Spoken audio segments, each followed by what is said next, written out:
রাজা জ্ঞানের রাজা রসিক রাজা গোপাল ভাঁড় হাসির রাজা জ্ঞানের রাজা রসিক রাজা গোপাল ভাঁড় হাসির রাজা।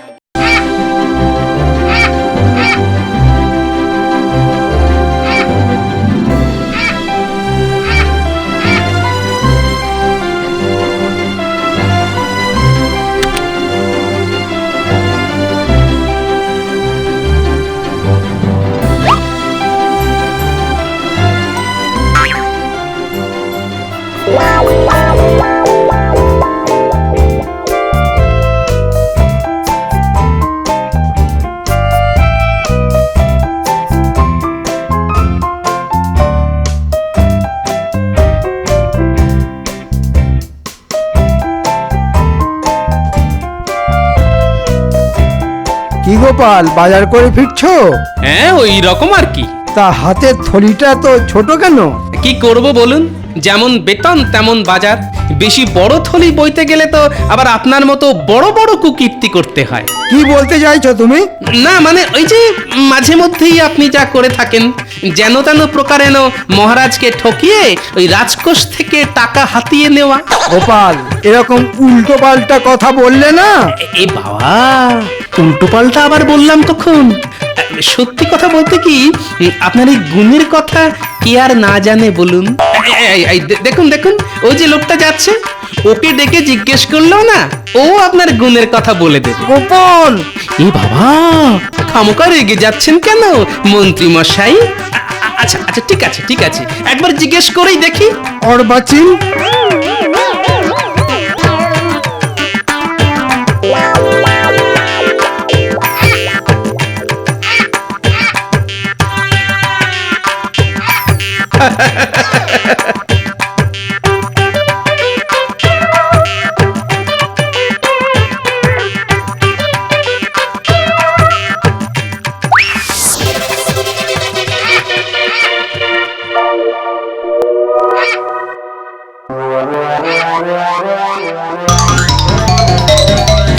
আরে আরে আরে আরে, আমার সাধের মাছ, দাঁড়া বেটা চিলের পো, আজ তোর হচ্ছে।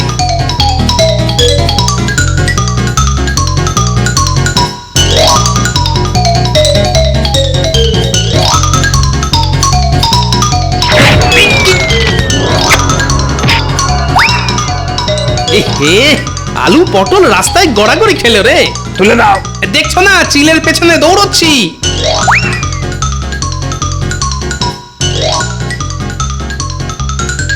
হায় হায় হায়, এ আমার কি হলো? মাথার চাল যে মাটিতে গড়াগড়ি খেলো গো। কেঁদো না গো দিদি, কেঁদো না। মানুষের শরীর আর মাথার চাল কি চিরকাল এক থাকে নাকি? একদিন না একদিন ভেঙে তো পড়বে। গোপাল দাদাকে আসতে দাও, দেখো ঠিক একটা ব্যবস্থা করে ফেলবে। কে ব্যবস্থা করবে? তোমার দাদা? তবেই হয়েছে। কতদিন ধরে বলে যাচ্ছি ওগো, চালের গতিক সুবিধের নয়, চালের গতিক একদম সুবিধের নয়। ঝুরঝুর ঝুরঝুর করে পচা খড় ঝরে পড়ছে। চালটা সারাও গো, সারাও। কিন্তু কীটের মরণ কান দিয়েছে আমার কথায়। আজ একদিকটা পড়লো ভেঙে, সামনে বর্ষা আসছে, ওই বর্ষায় আমি কোথায় যাব গো? আরে অত চিন্তা করো না তো, তেমন হলে কটা দিন আমাদের ওখানে গিয়ে থাকবে। কেন, বোনের বাড়ি কেউ কি গিয়ে থাকে না? তাহলে খুব মজা হবে, সারাক্ষণ শুধু গোপাল দাদুর গল্প শুনবো। হায় হায় হায়, এ আমার কি হলো? মাথার চাল যে মাটিতে গড়াগড়ি খেলো গো। ছড়া চিল, আজকে খুব পালিয়ে গেলি, কিন্তু ভালো করে চিনে রেখেছি তোকে। যেদিন ধরতে পারবো না, পেট চিরে সব কুঁচো চিংড়ি বের করে নেব। হ্যাঁ, ওগো ওগো, আমার কি সর্বনাশ হলো গো। এ তো মহাবিপদ। কুচো চিংড়ির থলি ছিনতাই হলো আমার, আর গলা ছেড়ে কাঁদতে বসলেন উনি। ওগো, গলা ছেড়ে কি এমনি কাঁদছি গো? একবার ঘরের ভেতরে গিয়ে দেখে এসো গো, মাথার চালের একদিক যে ভেঙে পড়েছে গো। হ্যাঁ, সে কি? তাহলে তো খুব মুশকিল।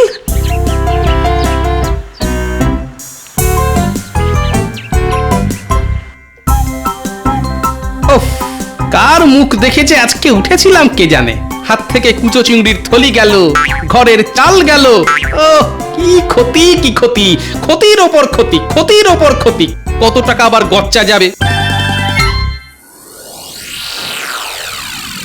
বাংলায় একটা কথা আছে না, কয়লাকে যতই ধোয়া হোক না কেন ময়লা কিছুতেই যায় না। এ কথা কেন বলছেন মহারাজ? আরে বলছি কি আর সাধে, বলছি গোপালের ব্যবহারে। এত করে বলা সত্ত্বেও একদিনও যদি সময় মতো আসে। ইয়ার এমন নতুন কথা কি? কিছু মনে করবেন না মহারাজ, আসলে আপনার কাছ থেকে ভালো ব্যবহার পেয়ে পেয়ে ও এতটা বেপরোয়া হয়ে গেছে। আজ আসতে দাও ওকে, আজ দেখিয়ে দেব খারাপ ব্যবহার কাকে বলে। আর কত খারাপ ব্যবহার করবেন মহারাজ? মানে বলছিলাম মাথার উপর ওই যে উনি বসে আছেন, তিনি আর আমার সঙ্গে আর কত খারাপ ব্যবহার করবেন। মানে কি বলবো মহারাজ, আমার এখন খুব খারাপ সময় চলছে। কিরকম কিরকম? দেখুন না, সকালে হাত থেকে কুচো চিংড়ির থলি, চিল এসে ছো মেরে নিয়ে পালালো। ওদিকে বাড়ি গিয়ে দেখি ঘরের চালের একদিক ধসে গেছে। এই সব সামলে আস্তে আস্তে এত দেরি হয়ে গেল, মাথায় যে এখন কত দুশ্চিন্তা। ঠিক হয়েছে, ঠিক হয়েছে। সকালে আমার সম্পর্কে খারাপ খারাপ কথা বলার ফল হাতে হাতে পেয়েছি। ঠিক হয়েছে। আচ্ছা গোপাল, গতবার বর্ষার মুখে তো চাল ছাড়াবার জন্য তুমি আমার কাছ থেকে টাকা নিয়ে গিয়েছিলে, তা সে টাকা দিয়ে চাল সারাওনি কেন? কি করে সারাবো মহারাজ? ওই যে কথায় আছে না, অভাবের সংসারে নুন আনতে পান্তা ফুরিয়ে যায়। আপনার দেওয়া চাল সারাবার টাকা তো খাবার কিনতেই খরচা হয়ে গেল। চালের টাকায় চাল কেনা খুব খারাপ কাজ। বর্ষাকালে জল পড়বে, পড়তে পারে বাজ। না গোপাল না, চাল সারাবার টাকায় চাল কিনে খুব খারাপ কাজ করেছো তুমি। স্বীকার করছি মহারাজ, খারাপ কাজ করেছি, কিন্তু এবার যদি কিছু টাকা দিয়ে সাহায্য করেন। একেবারে দেবেন না মহারাজ, দেখবেন এবারে হয়তো চাল ছাড়াবার টাকায় ডাল কিনে বসবে। ওর ছলনার তো আর শেষ নেই। মহারাজ না গোপাল, আর তোমার টাকা দিতে পারবো না। নিজের চাল সারাবার ব্যবস্থা নিজেকেই করতে হবে তোমায়। এবারে বোঝো, কত ধানে কত চাল।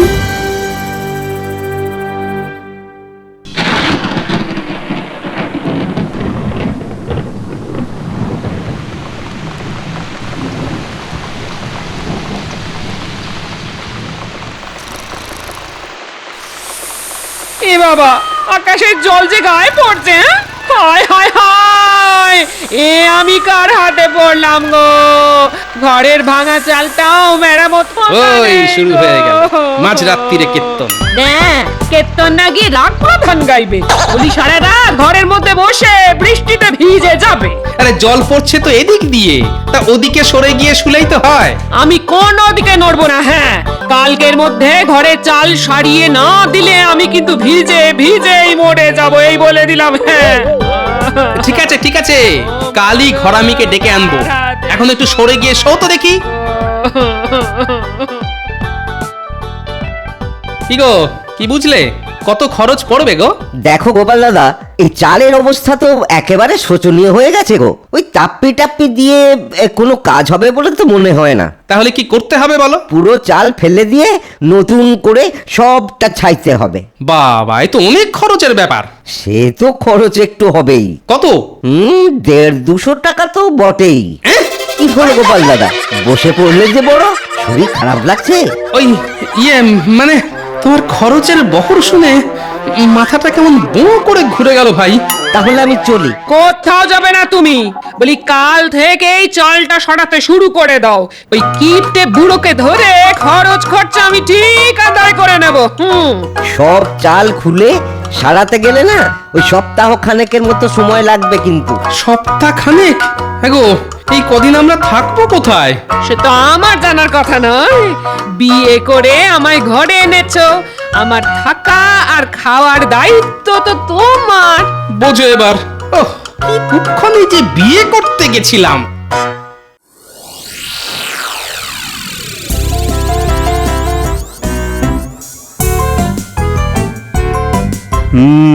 প্রকৃতির চরিত্র বোঝা কার সাধ্য। কাল রাতে কত ঝমঝম করে বৃষ্টি, আর আজ সকালে কেমন ঝলমলে রোদ। প্রণাম মহারাজ। কি ব্যাপার, এই সাত সকালে তুমি? মহারাজ, চাল সারাবার ব্যবস্থা হয়ে গেছে মহারাজ। ভালো কথা। তা আমায় কি করতে হবে? না না মহারাজ, টাকা দিতে হবে না। ঠিক করেছি ভোলা ময়রার কাছ থেকে চড়া সুদে কিছু টাকা ধার করে চাল সারাবো, তারপর না খেয়ে ওই টাকা শোধ করব মহারাজ। খুব ভালো, খুব ভালো। কিন্তু মহারাজ, আমি থাকবো কোথায়? কোথায় থাকবে মানে? ঘরামি বলেছে সমস্ত চালটা খুলে ফেলবে আর সারাতে লাগবে 1 সপ্তাহ। এই কটা দিন আমি কোথায় মাথা গুজবো মহারাজ? ও, সেসব আমি কি জানি? তোমার তো চেনা শোনা অনেকে আছে, তাদের কারোর বাড়িতে কটা দিন কাটিয়ে দাও না। হ্যাঁ, ওই পুটির মা বলেছে বটে, তবে তার নিজেরই তো ছোট ঘর, তার উপর বাচ্চা কাচ্চা। আচ্ছা মহারাজ, কটা দিন আপনার বাড়িতে যদি থাকি? না না না না না, সেটা হয় না। তুমি অন্য কোথাও ব্যবস্থা দেখো।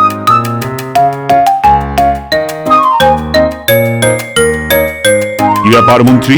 মহারাজ, আমাকে কটা দিন ছুটি দিতে হবে। রাজসভায় তো আর এসব কথা বলা যায় না, তাই একান্তে বলতে এলাম। ছুটি নিয়ে কি করবে? আগে একটু শ্বশুর বাড়ি যাব, ওই 1 সপ্তাহের জন্যে। মন্ত্রী মশাই তাহলে 1 সপ্তাহ থাকবে না। ওকে একটু বলে দেখি যদি কটা দিন থাকতে দেয়।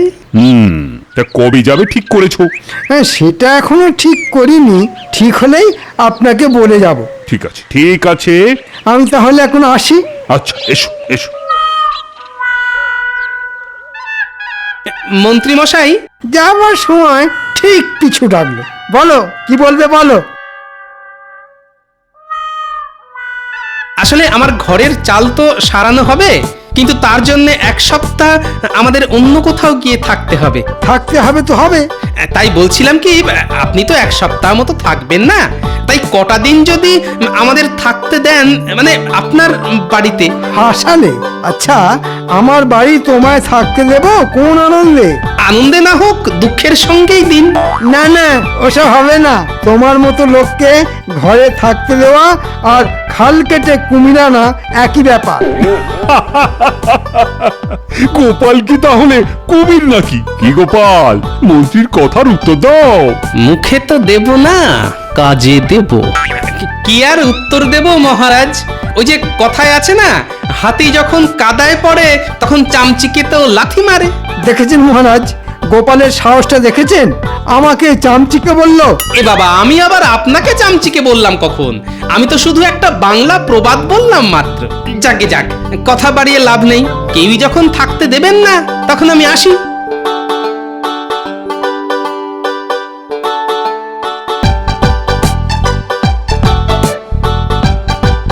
তাহলে বুঝতে পারলি তো কি করতে হবে? খুব পেরেছি গোপাল দাদু, দেখো না কি করি। হাড় একেবারে কাঁপিয়ে দেব। এমন নাচা নাচিয়ে দেব যে পালাতে আর পথ পাবে না। বাহ, এই তো চাই। তাহলে রাতের বেলা আবার দেখা হবে। পুটি, তোদের ওটাকে তাহলে কোলে করে নিয়ে আসিস। তুমি কিচ্ছু চিন্তা করো না গোপাল দাদু। আমরা তাহলে এখন আসি। হ্যাঁ, আয় আয়।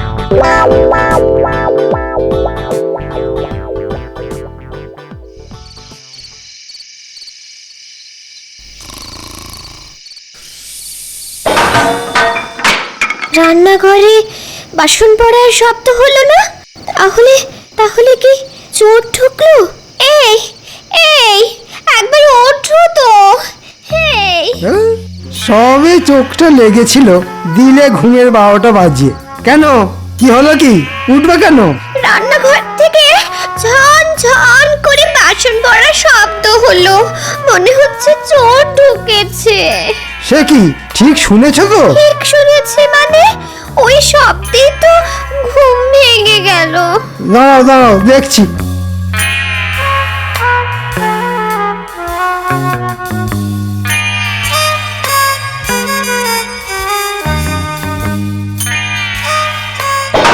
কে কে কে কে কে কে কে রে? বাবা, এটা আবার কে রে? এ তো চোর নয়। ওরে বাবা,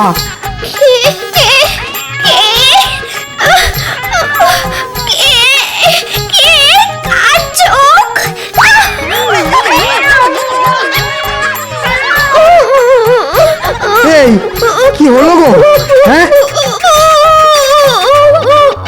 চাদরে মাথা মুখ ঢেকে এমন করে কাঁপছো কেন? জানলাটা হুট করে খুলে গেল। তারপর দেখি দুটো চোখ জল জল করছে, জল জল করছে। জানলায় একটা কালো বিড়াল। সে কি, জানলায় তো ছিটকিনি ছিল, আর কালো বেড়াল কোত্থেকে এলো? আর উনুনের ওপর ওই সাদা মূর্তি। ওগো, আমাদের কি হবে গো? কালো বিড়াল তো খুব খারাপ জিনিস। জন্মে তো আমাদের বাড়িতে কোনো কালো বিড়াল দেখিনি। সারা রাত জেগে থাকতে হবে, কাল সকালে কিছু একটা ব্যবস্থা করা যাবে। বুঝলে দাদু, ভয় দেখানোটা না বেশ জব্বর হয়েছে, কি বলো? খুব ভালো কাজ হয়েছে পুচকে। এখন তোকে একটা কাজ দেব। বলো দাদু।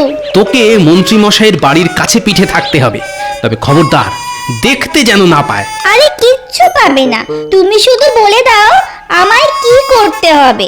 তুই শুধু জেনে আসবি মন্ত্রী মশাই আজ কি করছে। ঠিক আছে।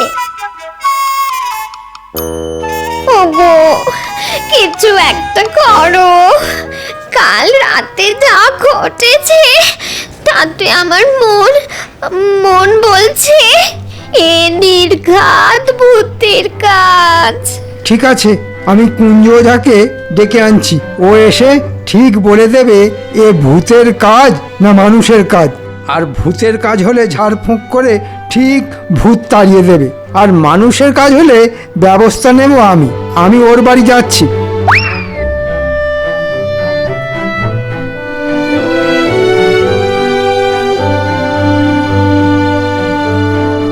কিরে, কোনো খবর আছে? আছে মানে জব্বর খবর। ভূত তাড়ানোর জন্য মন্ত্রী মশাই কুঞ্জ ওঝাকে ডাকতে গেছে। ঠিক আছে।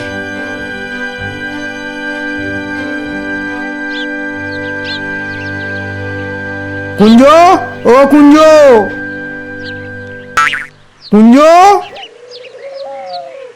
আমার ঘরে মন্ত্রী মশাইয়ের আগমন, কি সৌভাগ্য আমার। হ্যাঁ, আসুন আসুন। আমার দুর্ভাগ্য, তাই তোর সৌভাগ্য। হিয়ালিটা ঠিক বুঝলাম না মন্ত্রী মশাই। শোন, কাল রাতে আমার বাড়িতে মনে হচ্ছে ভূতের উৎপাত হয়েছিল। তোকে শুধু গুণে বলে দিতে হবে এ ভূতের কাজ না মানুষের কাজ। ভূতের কাজ হলে ভূত তাড়াবি তুই, আর মানুষ হলে শাস্তি দেব আমি। ঠিক আছে? ঠিক আছে ঠিক আছে, আপনি যান, আমি গোছ গাছ করেই ফুরুত করে চলে আসছি।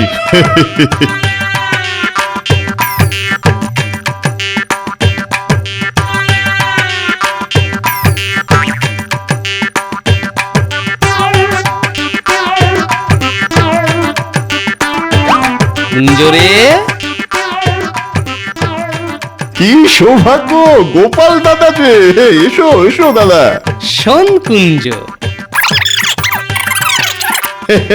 তুমি কিচ্ছু চিন্তা করো না গোপাল দাদা, পাজি মন্ত্রীটাকে এমন ভয় দেখাবো যে চিরদিনের জন্য না হোক কিছুদিনের জন্য বাড়ি ছেড়ে একবারে লেজ তুলে পগার পার হয়ে যাবে।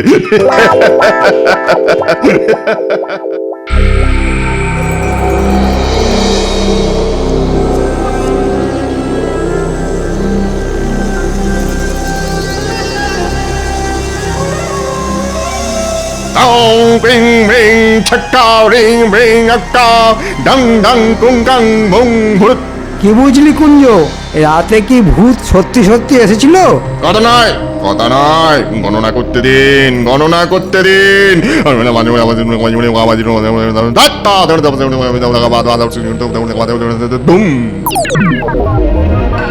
কি বললে তুমি? তুমি আবার ফিরে এসেছো? হ্যাঁ, কে এসেছে কুঞ্জ? মন্ত্রীমশাই, এ যে সে কেউ নয়, স্বয়ং ব্রহ্মদত্তী বাবা। মানে এই যে ভিটে, আজ থেকে 181 বছর আগে এই ভিটেতে ছিল এক বেলগাছ, আর সেই বেলগাছে থাকতেন এক ব্রহ্মদৈত্যী। তিনি 181 বছর ঘুমন আর তারপর 10 দিন জাগেন। বলিস কি রে? হ্যাঁ, তিনি এখন জেগেছেন, হ্যাঁ জেগেছেন আর জেগেই তার সেই বেলগাছ না দেখতে পেয়ে খুব খেপে গেছেন। এ বাবা, চিমটি কাটছেন দেখুন। আর তিনি একবারে খেপলে আর রক্ষে নেই মন্ত্রী মশাই, আর রক্ষে নেই। তাহলে কি হবে? বাঁচতে হলে 10 দিন বাড়ি ছেড়ে অন্য কোথাও চলে যান। তিনি হয়তো এই 10 দিনেই সবকিছু লন্ডভন্ড করে দেবেন, হ্যাঁ লন্ডভন্ড করে দেবেন। কিন্তু তারপর ঘুমিয়ে পড়লে আবার সব ঠান্ডা। না না, ঠিক আছে, কতদিন না হয় আমরা আমার বাপের বাড়ি গিয়ে থাকবো। তাহলে তাই করুন, প্রাণের থেকে বড় তো আর কিছু হতে পারে না নাকি? আমি তাহলে চললাম মন্ত্রী মশাই, কেমন? আপনি কিন্তু তাই করুন। হ্যাঁ হ্যাঁ, আয়, এখানে আর এক মুহূর্ত নয়, যত তাড়াতাড়ি সম্ভব টাকা কড়ি গয়নাগাটি নিয়ে চলে যেতে হবে। নাও নাও গিন্নি, তাড়াতাড়ি করো।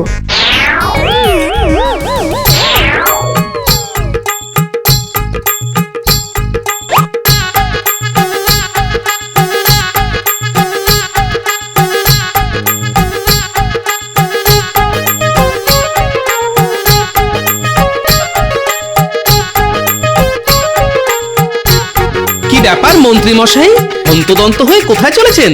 জমের বাড়ি থেকে বাঁচতে শ্বশুর বাড়ি যাচ্ছি। আর আপনার বাড়ি? ওটা এখন ভূতের বাড়ি। আরে দাঁড়িয়ে পড়লে কেন? চলো চলো। মন্ত্রী মশাই, কি হলো কি?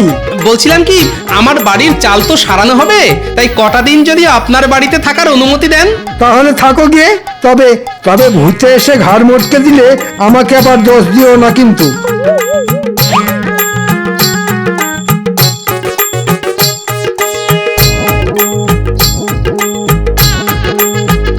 যা, তোদের দিদাকে গিয়ে খবর দে, বলগে যা থাকার ব্যবস্থা হয়ে গেছে। এই না হলে গোপাল দাদু দুষ্টু বুদ্ধিতে যার জুড়ি মেলা ভার।